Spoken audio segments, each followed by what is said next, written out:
हम लोग मार्किंग कर रहे हैं। मार्किंग करने का अपना पर्पस ये है कि अपने को इंसिजन कहाँ पे डालना है वो डिसाइड होता है, और ब्रेस्ट का इम्प्लांट किस एरिया तक जाना चाहिए वो अपन डिसाइड कर रहे हैं, क्योंकि जब आप लेटोगे तो कंप्लीटली फ्लैट हो जाएगा, कुछ समझ में नहीं आएगा।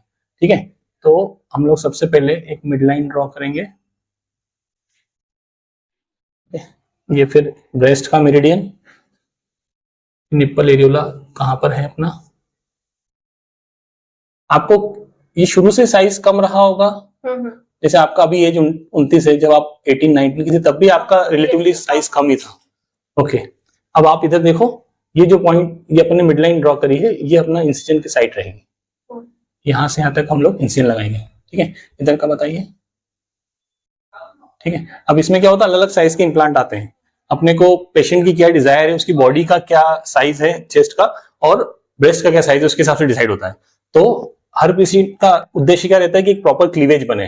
तो ये अपना देखो, यहाँ पे ये क्लीवेज का अपन लाइन बनाया है। ठीक है, दोनों साइज का ब्रेस्ट एक साइज का है, दोनों साइड का कई बार अलग रहता है, जैसे आपका मुझे लग रहा है हल्का सा ये वाला बड़ा है उस साइड से।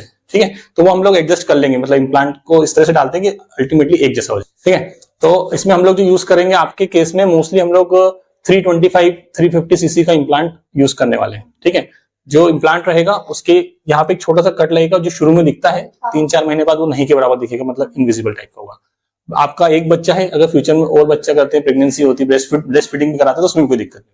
ठीक है, और कुछ बोलना चाहते हो, पूछना चाहते हो तो आप था कि भाई कैंसर इशू कोई नहीं होगा। सुनो, इसमें कोई कैंसर का इशू नहीं है, लाइफ टाइम के लिए रहेगा। हम लोग जो कर रहे हैं ब्रेस्ट टिश्यू और मसल्स के बीच में डालने वाले हैं। ठीक है, इसमें कई बार लिखा रहता है कि 10 इयर्स का लाइफ है, लेकिन प्रैक्टिकली ऐसा नहीं होता। हमने आज तक किसी का इम्प्लांट नहीं निकाला किसी और डॉक्टर का करा हुआ, या हमने खुद ने 10-12 साल पहले करा हो, क्योंकि वो हमेशा के लिए रहता है, मतलब उसमें कोई दिक्कत होती ही नहीं है, मतलब वो उसमें लिखा रहता है भले से फ्यूचर तक मतलब रह सकता है। हाँ, हमेशा कोई नहीं निकालने की जरूरत नहीं, क्यों बदलना है उसको, कोई दिक्कत हो तो बदले ना, मतलब कोई कारण ही नहीं होता है।